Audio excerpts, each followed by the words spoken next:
So I will start here and Kevin will pick up. He asked me to go first because I think he wants to hear what I'm going to say before he decides what he's going to say. Oh, I like listening to both of them better than I like hearing myself. That's actually the reason. And that's actually going to be part of what we're going to do here. We were talking at dinner about how both of us have been exploring how to teach and how we learn. And one of the things we have, both Kevin and I have discovered over the years, is that the way to teach is not to lecture. And so we will both be presenting, I think, fairly short introductions, and then it's up to you to ask questions and submit questions. So that's what we do with our students too. We don't let them just sit and passively enjoy the evening. We want them to participate and push us and make everybody participate in learning. So that's going to be the kind of theme we're in here. We'll introduce a little bit and then open it up. So what I'm going to start with is just a little bit of an overview. We're going to be talking today about energy, about climate change, about some social justice issues and how all of these feed together. I've been a professor at UD for a little bit over 30 years. I started in the physics department. I was there for many years. I've been interested in a lot of other things. UD has allowed me to actually expand my horizons. And for the last 15 to 20 years, I've shifted to an interest in renewable energy, in sustainability, climate change, in understanding all of these issues, and quickly realizing that that means I need to understand not just the science, but social issues, economics, and many other things. And that's what I've been doing basically the last 15, 20 years. I helped found our sustainability program at the University of Dayton. We now offer bachelor's degrees in sustainability. We have a minor in sustainability, and my own research has shifted into this direction. So just a little bit about where I've come from here. It's really been a journey of exploration and trying to understand a little bit more about the world than in the basement when I was working with lasers and atoms for many years prior to this part of the journey. So my general introduction, I'm going to start with a piece of information that still doesn't fail to amaze me. Many in this room are a little bit older than I am even. How many of you realize that about 90% of all the fossil fuels that have ever been burned in history have been while you were alive? Since World War II, 80%, over 80% during my lifetime, that is in the last 62 years. 80 to 90%, almost essentially all the fossil fuels that have ever been burned, coal, oil, and natural gas, have been in our lifetimes. Now, that is pretty remarkable because on the one hand, that has led to a great deal of wealth around the world for at least a fraction of the world's population. But now we come to point two. It's also contributed to what we would now call, what I don't hesitate to call, a global climate change emergency.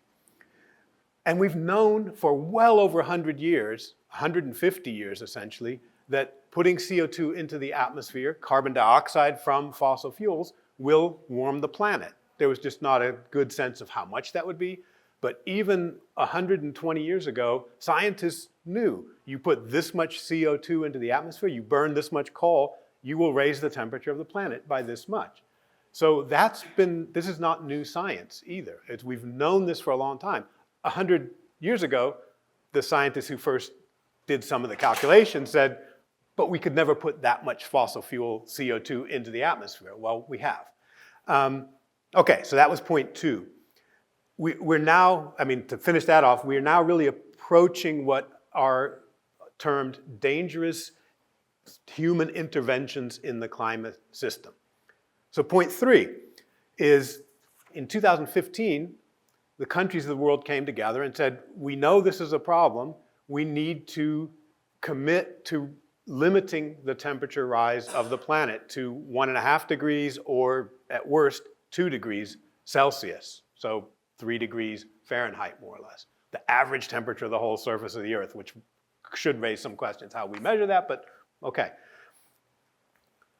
Point four, an interesting thing is that with time, we've gotten, when I just say we, scientists have gotten much better at determining which events that we see, which flood, which heat wave, which drought are not caused by climate change, but are made much more likely because of climate change. So we can never say something was caused by climate change. But what we can say is, for example, there was just one of these analyses today. There has been a tremendous heat wave in South America within the last couple months. So in their winter, late winter, early spring, temperatures in the hundreds, like 105 degrees, for a month or for a few weeks solid. The analysis said this was 100 times more likely to happen with climate change than without. Essentially something that would have never happened during any of our lifetimes will become a regular event going forward. So this is something that scientists are now figuring out how to communicate and to, let's say, calculate, to understand. What are the chances of things happening because of climate change? Another quick example, strong hurricanes, Category 5 hurricanes, cannot form unless the ocean water is 86 degrees Fahrenheit or more. So as the temperature of the oceans warms to that level, anybody read about Key West this summer, temperatures of 100 degrees in the ocean?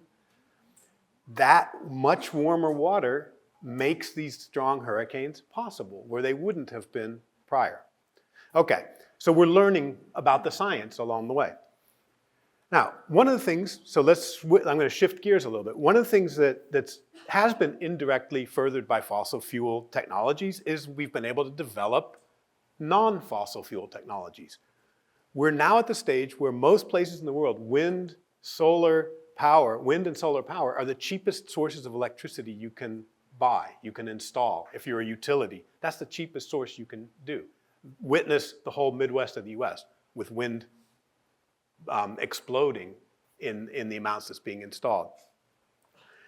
Battery vehicles, electric vehicles, and the batteries that can also be used to help out with solar, they've decreased by 90% in price in the last decade or so.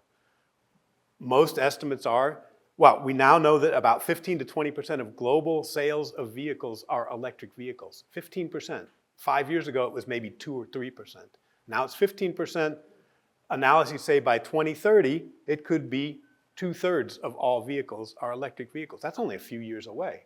We're seeing a massive switch to solar energy and to electric vehicles right before our eyes. That's happening faster than anybody really thought it could possibly happen. So part of our shift now has been we learned how to do a lot of things using fossil fuels, and we are making this shift. Whether anybody kind of protests against it or not, it's going to happen because at some point, nobody's going to say, since electric vehicles are cheaper to operate, and if they become cheaper to own, and if we have the charging infrastructure, it gets harder to make the argument, no, we want to make sure all of our people have the most expensive option available. Same with electricity. It gets harder to argue to citizens, solar and wind would be cheaper, but we want you to have more expensive fossil fuel electricity. That doesn't work. So we're winning the economics game in this whole battle, I guess you'd say. Okay, now, let's see, that was point 5. Point 6, and this is, I think, something Kevin will probably be talking about more. Renewable energy also opens a door to a kind of democratization of energy, where now you don't have to wait to build a giant power plant for it to come online and electricity produced. You can put solar panels on a roof and you get electricity within a day. So you can actually have much more distributed energy. You can call it democratization of energy. You can have community energy projects. You can have more control locally of your energy system than we've ever been able to do on a big scale before. And that opens all kinds of possibilities. I think I can imagine Kevin's going to address that, so I'll leave that to him. And at the same time, that ties into 2015, the Sustainable Development Goals came out, really a recognition that everything is connected. We need to worry about poverty and access to water, access to energy, climate, biodiversity, many issues that actually we end up with lots of usually win-win situations. If we try to do better in one of these areas, we actually end up doing better in a lot of other areas as well. So that is I would say, a very positive story coming out of this slow process we're going through. So I'm going to finish up with a couple of quotes from a pope. Technologically advanced societies can and must lower their energy consumption, while at the same time encouraging research into alternative forms of energy. What's also needed, though, is a worldwide redistribution of energy resources so that countries lacking those resources can have access to them. The fate of those countries cannot be left in the hands of whoever is first to claim the spoils or whoever is able to prevail over the rest. Everyone knows, and this gets to my previous last point, everyone knows that the fathers of the church laid down the duty of the rich toward the poor in no uncertain terms. As St. Ambrose put it, you are not making a gift of what is yours to the poor man, but you are giving him back what is his. You have been appropriating things that are meant to be for the common use of everyone. The earth belongs to everyone, not to the rich. These words indicate that the right to private property is not absolute and unconditional. No one may appropriate surplus goods solely for his own private use when others lack the bare necessities of life. So that was a quote. Then, the way humanity treats the environment influences the way it treats itself, and vice versa. This invites contemporary society to a serious review of its lifestyle, which in many parts of the world is prone to hedonism and consumerism.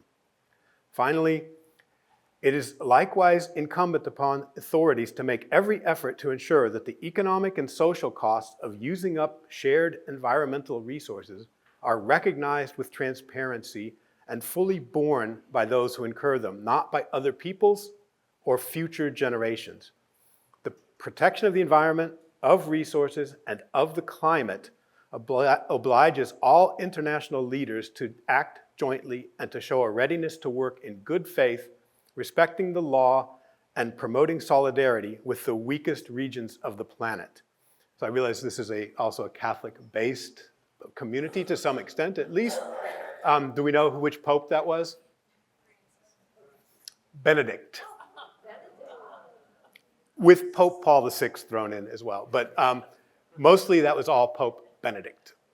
And so I'll just leave us with that and let Kevin take over for the next stage here. Let me just start with where I was as a sophomore in engineering school. Hating, frankly, the first couple of years of engineering. I loved history, I loved English, I loved everything but engineering. I loved science, math. And I worked a job at a chemical plant, Dow Chemical, and had to wear a gas mask every day. And to be frank, that affected me. And I remember going back to university thinking, what did I want to do? Did I want to stay as an engineer? And I have to say it was a speech by President. By the way, I was also thinking about priesthood too at the same time. But I needed to work on something that I believed in. And it was a speech by President Carter. I called his energy speech. But he said, it's coming. And we need good scientists, technologists, ethicists to work on this. But especially was focusing on engineering and science. And I thought, I can do that. And that is what led to a career I owe Jimmy Carter much.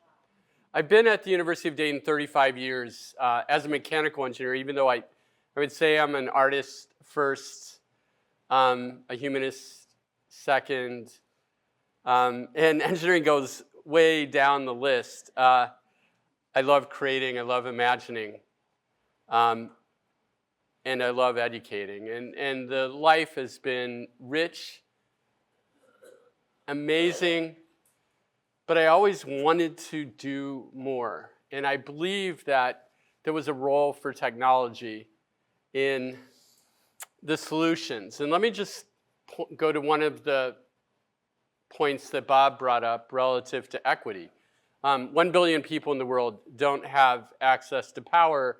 2.2 billion people in the world have limited access to power. What did Henry Ford say about if you can lift folks up, they can be part of the economy, it helps to expand.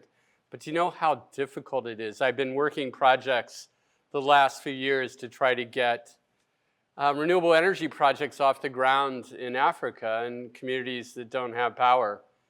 And it's really tough.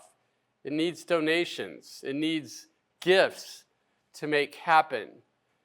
And that's always going to be a battle.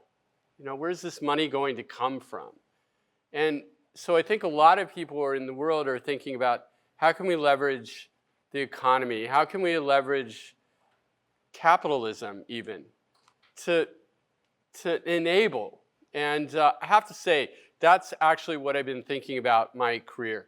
How can we enable innovation and technology and mind, I like to say, to both enable equity but a sustainable planet? And it was a really interesting study from the Department of Energy, multi-year study, 2023 coming out, saying we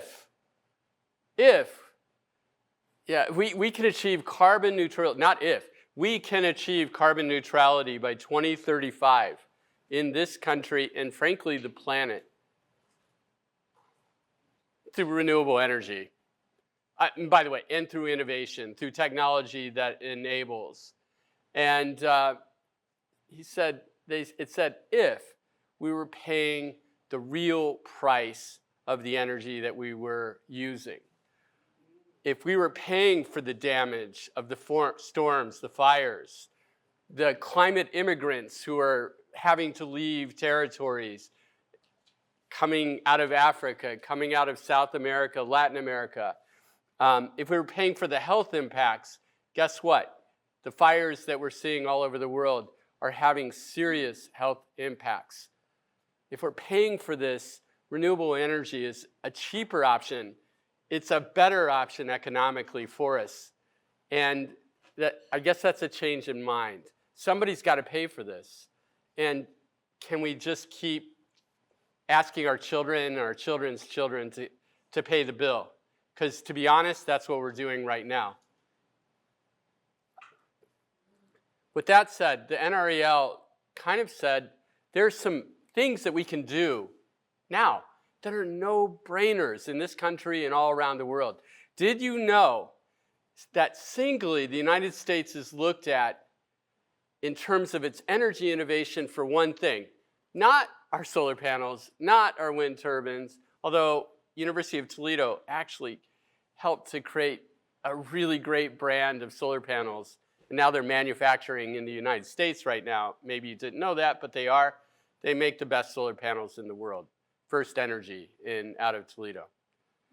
But that's not, by the way, GE Wind makes the best offshore wind turbines in the world, I think. What we're renowned for is something that is like capitalism in its purest sense, and it's with our energy pricing. The utility that you sign up for every day is going to our grid manager, which in our area is called PJM, and they're saying, this is how much energy my customers will need at this hour, this hour, this hour, this hour, for the next day, 2 days, 3 days, if it's a weekend, etc. By the same token, Bob, the power generator, and Gene, the power generators, are saying we can deliver this much energy at this price, and if you needed more, at this price, if you needed more, at this price. That negotiation is happening every single day for every hour of the day that delivers the lowest price of energy theoretically, for the energy users, and the highest price for the suppliers. So it's like it's a win-win. But everyone in this room is paying the same rate of energy. If you're paying an energy bill, you're paying a fixed rate. Boom. The reality is it's not that. That's not true. It's a falsehood. every single day. When the country uses more energy, when our area uses more energy, like here, 5 to 9 p.m., that's when it costs more. But you get a fixed rate, and nothing happens. The utility doesn't do anything. And so around the world, one of the simplest things that people are doing, really fast impact, is saying energy is real priced. And what happens? Almost immediately, the cost of power goes down by 15%, and the cost and the investment in renewable energy increases by 20%. It's gigantic. It's just a simple solution. By the way, that is only the beginning of the iceberg. In order to get to a sustainable energy economy in the best way that is good for the economy, we just need smarts happening. We need that smart grid to be smart. 70% of homes, residences, and buildings in the United States have smart meters now. They're not smart. We get a bill and you pay it, and 30 days after that, there's a 60-day lag. That 60-day lag actually adds 10% of cost to the energy from the beginning. There's not the innovation that could happen. Once you were to make the grid real-time and active, guess what? People could choose to buy green energy. State of Colorado is offering clean and dirty energy prices. That's what they're calling it. You could choose and you'll get it. The consumer can demand clean energy, and State of Colorado is showing that you can attach information, carbon information, to the power that can be validated, and so you know, in fact, that that was carbon neutral energy. Not, oh, I signed up for a green energy plan, and is that green? Is it not green? There are solutions now that leverage smarts and a smart network. A consumer, an energy consumer, can choose to move, like, do I need to wash my dishes now, or can I wait till it costs less at night?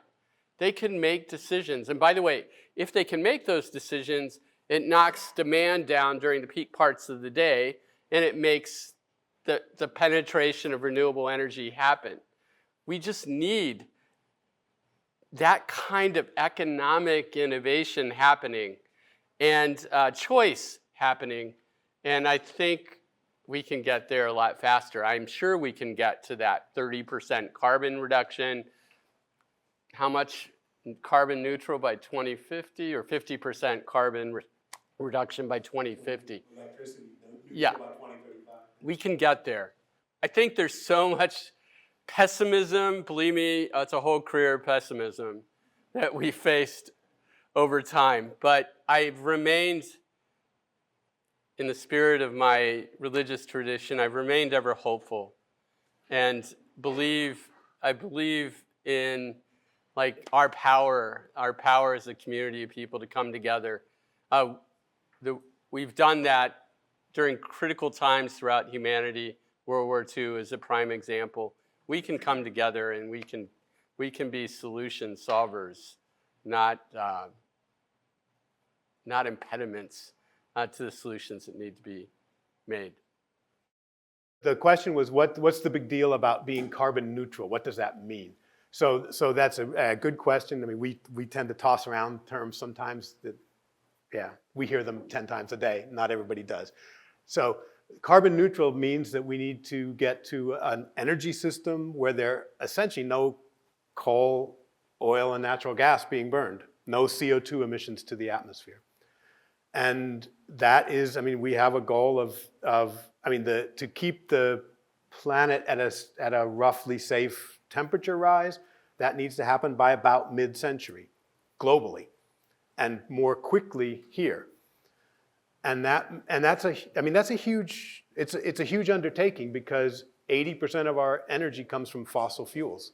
And so we're not talking about a small shift, but we're already seeing it happening with solar energy and wind energy, now generating as much, more energy in the US than coal, as much as nuclear, and natural gas is still more than those two. But that's been a shift just within a few years, where we've gotten gone from 40 or 50% coal-fired electricity to about 20%, and gone from essentially almost zero or a few percent hydropower up to 20% plus, and growing rapidly with renewables. So we're on the path, and also globally.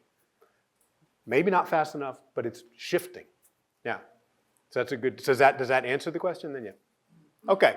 So China, and this is a common question about China. What about China? China emits far more carbon dioxide than the US does. China is by far the biggest producer and installer of solar energy and wind energy. By far, more than the rest of the world put together. And electric vehicles, they are now at 20% electric vehicle sales, and they are the biggest market by far. And so this is, I mean, they are emitting CO2, they're still using coal, but their renewables and nuclear are growing rapidly as well. So they are, you know, it's not as poor a country as it used to be, but it's still a middle income country where there's a large amount of relative poverty. So they're still on this kind of development path, trying to raise the standard of living. So it's a little bit of a tug of war, a battle, which way is going to go, the fossil fuels or the renewables. But they're betting on renewables. So I've heard that only 10% of what goes into the recycled bin gets recycled. So I must say, back when we were starting recycling as our solution, I lamented that, yeah, sure, it's a good thing if, in fact, we recycle. I don't know what the exact number is. It's not all. But it wasn't the biggest problem in the room. It wasn't even close. Energy, by far and away. And we felt good about putting the aluminum can in the recycling bin or the plastic bottle in the recycling bin. By the way, if it's 1 or 2, good chance it's going to be recycled. If it's a can, absolutely. If it's like a big bottle, number 1 or number 2, it's probably going to get recycled. But the 4s and 5s, we did. I mean, it's good, but it wasn't the most important thing. We lost track. So there's a couple questions here. I'm going to maybe follow off of that because essentially it's a question about waste and how do we move towards an economy more generally that is what's called a circular economy, where we're really trying to use materials over and over again to the best possible way we can. The usual way of thinking about this is nature doesn't waste anything. There is no such thing as waste in nature. I mean, natural systems, they live and die and they recycle. How do we get to that kind of an outlook on our economy? So the questions came up about recycling, but this one is about the wind turbine blades. You've got giant wind turbines and they reach end of life. What do you do with them? I would add into this batteries from these electric vehicles that I'm so glibly talking about. And the other question related is about the materials for the batteries. How do we make sure that social standards and child labor is not involved in all that? I'll just say really quickly, I don't think that there are technical solutions to all of our problems. There's going to be behavioral changes and other social changes that happen. But I think engineers like Kevin and others, I'm not an engineer, I can't claim to be one, when you give them a good problem, when you tell them this is a problem that we are facing, and here is exactly what the problem is, then they're going to find solutions. And so one of those I'm confident is those wind turbines those are materials that can be recycled, and they will be when there's a market for that. And that's going to start. Right now we've just gotten to the first generation of these really big wind turbines. Give it 20. What's that? And that's a waste. That's something we should never be doing. But there are already companies that are taking batteries from electric vehicles and from your cell phones and recycling them. They're learning how to put them through an industrial process, basically shred them, separate out all the components, and use that as the new source of lithium for batteries. The wind turbines, I mean, it's something that I am convinced that this will become, it's too big of a resource in the end not to use at some point. Right now we may be burying it, but we've buried a lot of things in landfills that we probably shouldn't have done. So part of that becomes yeah, go ahead. It's a waste, but it's also a scale, there's a scale perspective. The impact of that blade and those blades on not on carbon that doesn't have to be burned over the life is far greater in magnitude, orders of magnitude greater. I mean, even if it's waste, you offset tons of carbon over the life of the turbine's functioning. So it's a matter of scale. Sure, turbines will kill birds. They do. There's an incredible amount of study that goes into the siting of a wind farm. But by the way, there are things that we could do, like upstream sonic sound systems people are starting to use to keep the birds away, or try to keep the birds away to reduce their loss. But we have species of birds dying, right before us all over the world as a result of the way that we're living.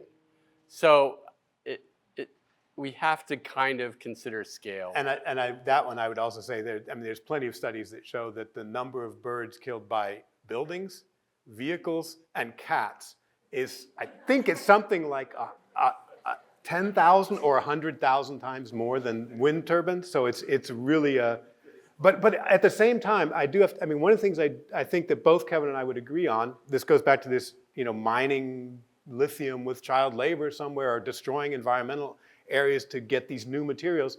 We would always tell our students, yeah, part of this transition has to be learning to not repeat the mistakes we've made in the past, where we do look at the oil industry, the way it has destroyed whole areas in let's say, Nigeria. The whole Niger Delta is a disaster zone for people and for the environment. Okay, let's hold the environmentalists or the renewable energy companies to a very high standard, agreed.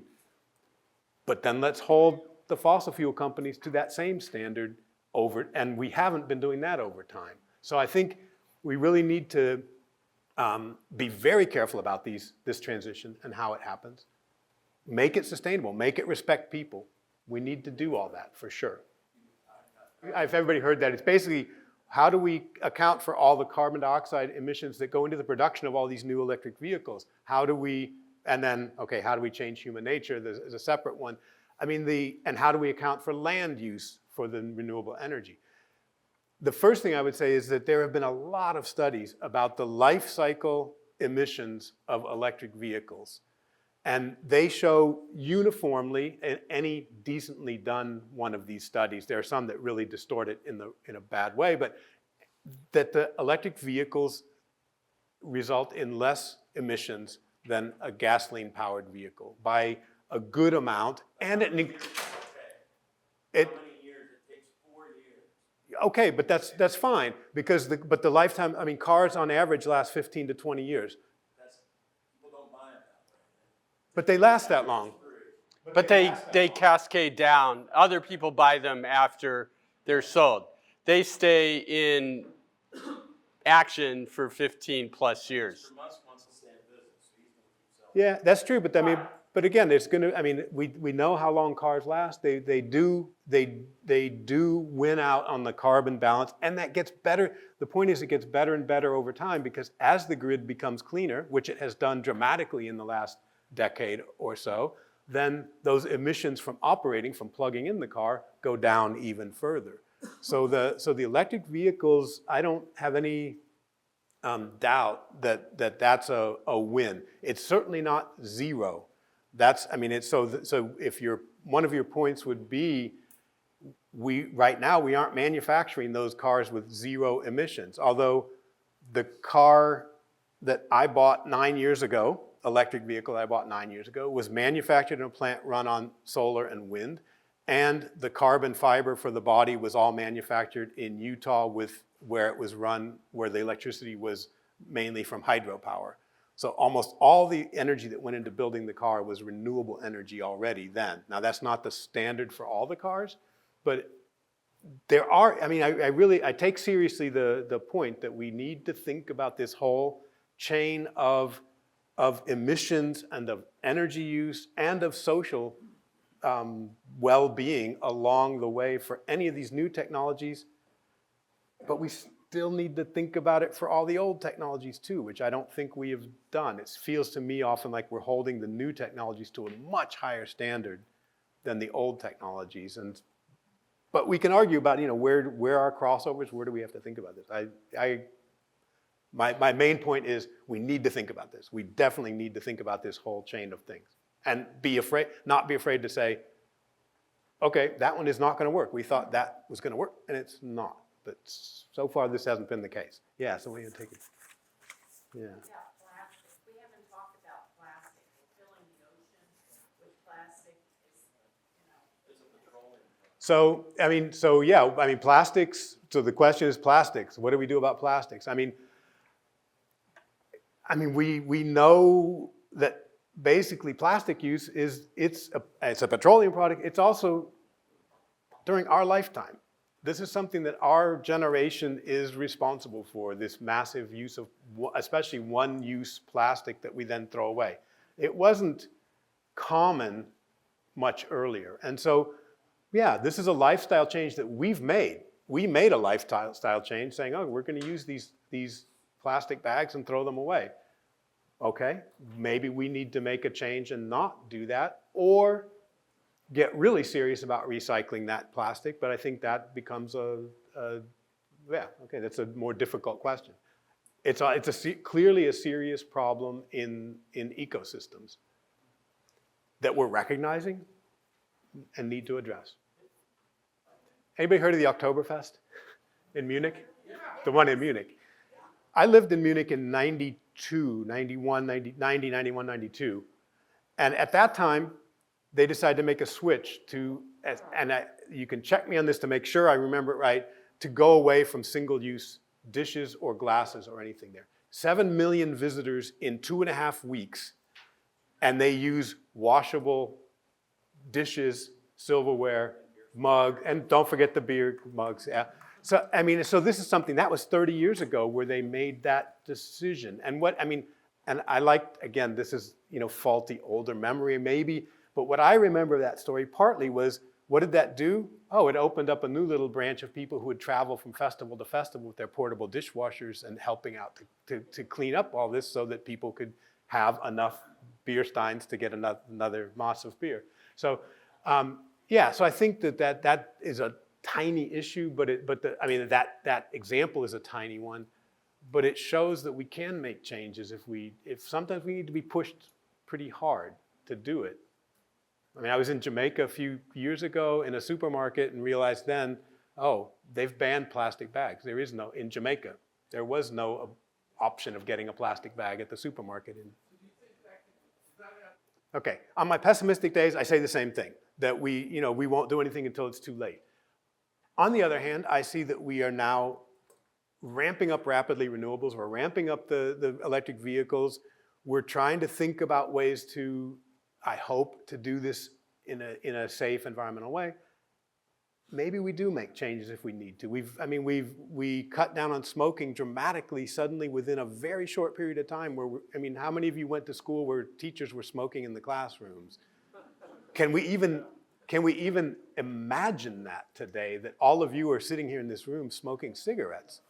We changed.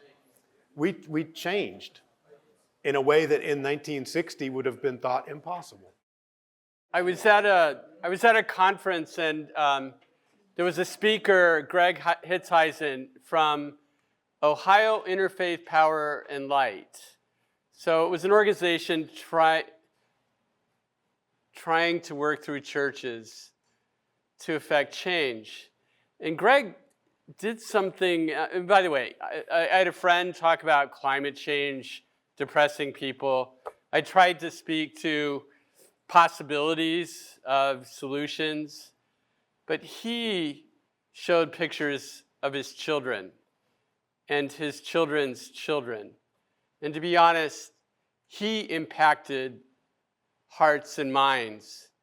And I think that, climate scientists, frankly, have done a miserable job of impacting the hearts and minds of people. But it really comes down to our children, our children's children, and our children's children, and changing for them, and being the instruments of change in our own communities. I feel like I have an University of Dayton Energy alums group with now about 500 students who are out there having impact in the world. But it can be so simple as just simply talking to your own children.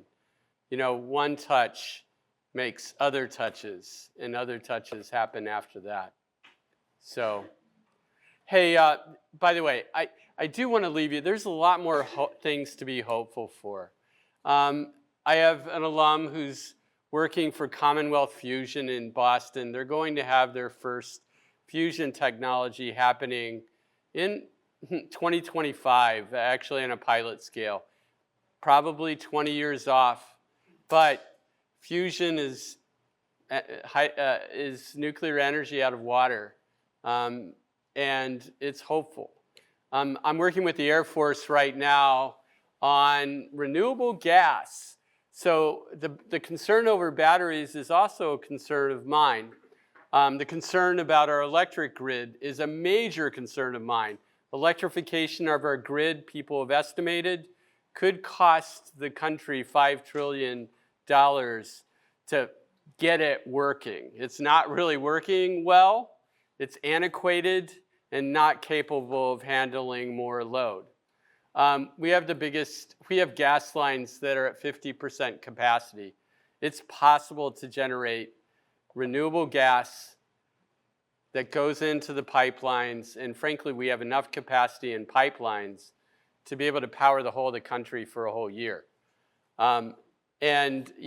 Sure, solar to hydrogen to methane into the pipelines. And by the way, the Air Force is interested in powering planes, which is roughly 7% of our country's carbon budget. But if at the same time, they can be helping to engender a technology that would let us keep a lot of the infrastructure that we already have and not have to purchase all new battery storage technology, use the infrastructure. It's actually, the early estimates, the early research is saying this is a smart choice to get to where we need to get with lower economic burden. So I think we got to keep everything open. I am a fan of nuclear energy to support base load. We got to get to the end. The end is not producing carbon, not burning fossil fuels. And if nuclear is part of the solution, then great. Keeping everything open is the wise thing to do at this stage. And that was one of the questions here, was about nuclear. I'm less positive about it, but I do think it's something that, a lot of countries around the world are using. And so it is globally going to be part of the solution.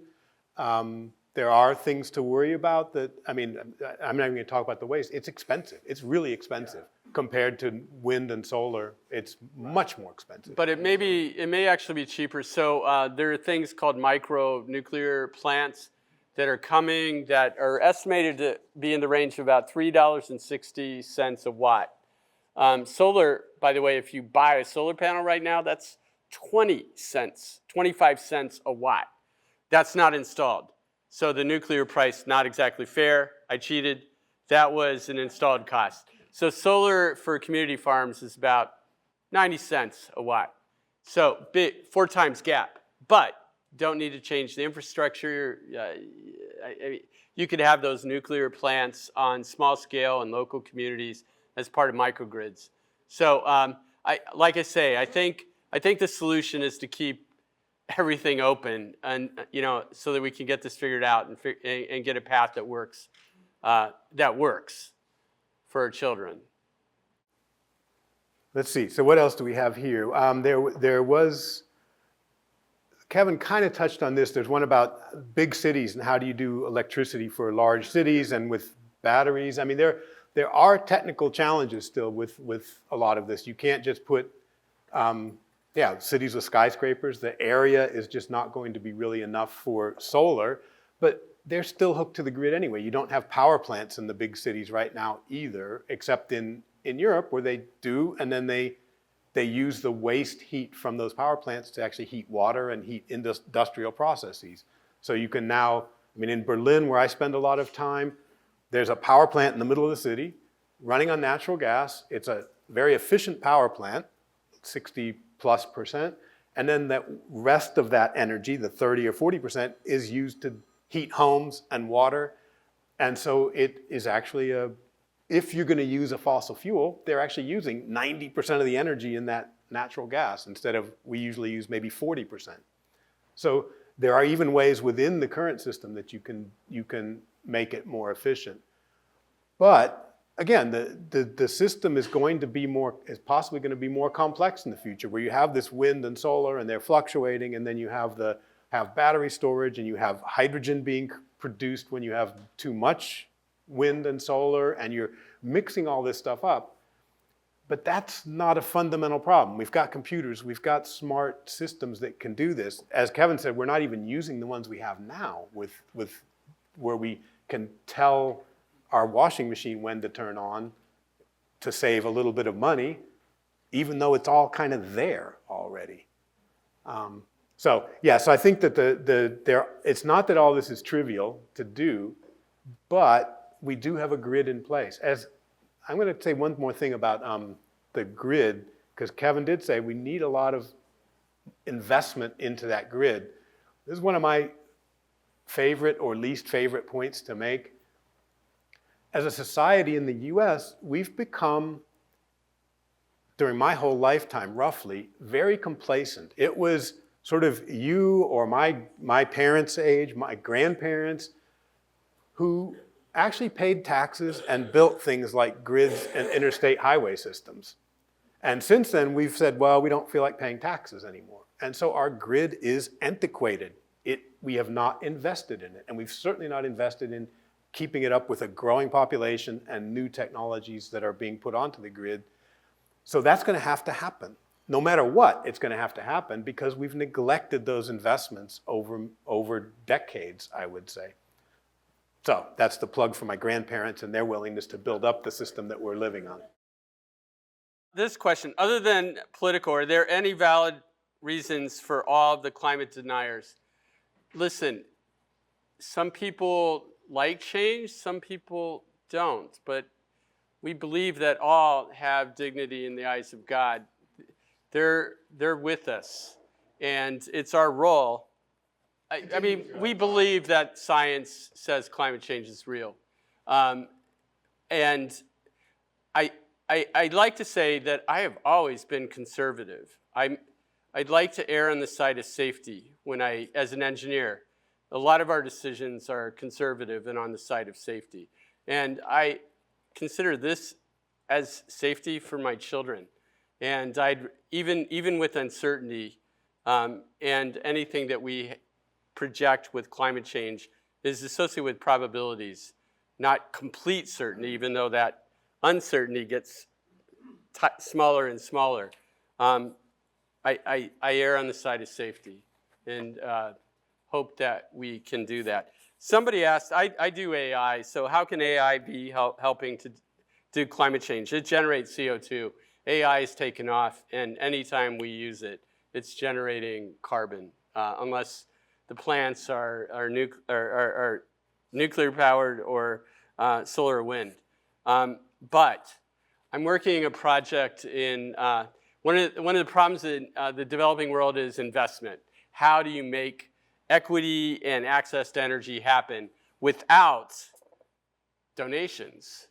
And the answer is, if you can build a local economy that is whole and healthy, that uses energy to create income, where that income can help pay back that investment.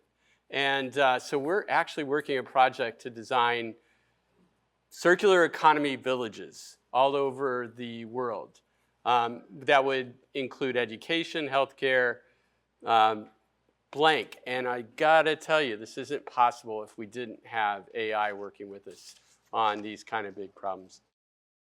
Well, let me finish with one question here. Through AES, can you sign up for green energy? And in Ohio, you can choose suppliers of energy independent of your deliverer of energy, so that the generator of energy is separate from the deliverer of energy. And so you should be able to. There's a website, I haven't been there for quite a while now, Apples to Apples, where you can actually compare different offers for renewable energy or non-renewable energy. Yeah. And did you know where they're getting that energy from in general? Not completely, but a big part of it. What state? Not Ohio. Nope, Texas, the biggest producer of... No, they're buying the credits from Texas. Texas is the biggest producer of solar and wind in the country, by far. Which is one of the interesting things politically that's happened, is that the states with the biggest percentages of renewable energy in no particular order are North Dakota, South Dakota, Oklahoma, Nebraska, Texas. Iowa. Not California, not Massachusetts. So the issue was China's more than doubled the investment in renewable energy systems of the U.S. by far. They're more than double. Their expansion is way faster than that in the United States. And yeah, India just is still, they have over 1 billion people, but their carbon output is still, frankly, a problem. But even Modi now is really pressing for rapid change in renewable energy in India as well. So where's the profit in all this? Oh. Why do it if you can't make a profit?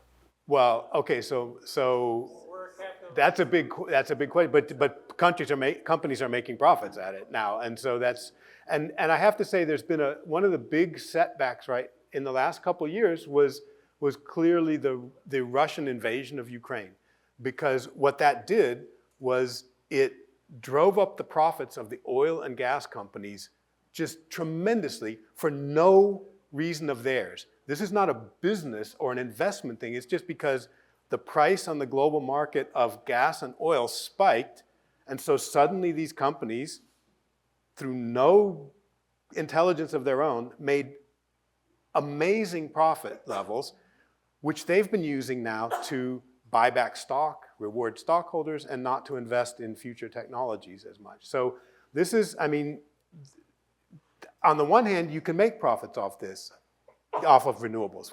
Companies are doing that. Companies are doing that with electric vehicles as well. But we live in a world where fossil fuels are important, and we have this dynamic where, because countries are not, if we're relying on solar and wind, we're relying on ourselves and maybe a neighboring country. If we're relying on oil and gas, we're tied into the whole rest of the world. So if Russia invades Ukraine, we pay the bill in our higher electricity bills and our higher gasoline bills. And that's I mean, I don't know if, let me just, one quick thing. The US has much lower natural gas prices than Europe or Japan, because we have a lot of our own production. They have to import it with liquefied natural gas. We started exporting liquefied natural gas, which was for Europe a good thing 2 years ago when their prices went up. But that also meant that our natural gas started costing more, because we were suddenly competing with the Europeans and the Asians for natural gas now, whereas we were isolated before. And then a refinery went out, a liquid natural gas facility in Texas went out, had a big fire. And so what did that do?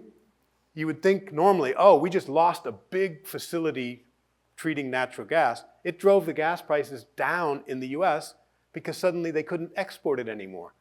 They had to get rid of it in the US. So our prices went down again. So we're tied into these weird global dynamics one of the advantages of renewables is often that it's much more local and much more under control of locals, not just in the US, we're pretty well set anyway, but countries around the world can take more control of their energy futures.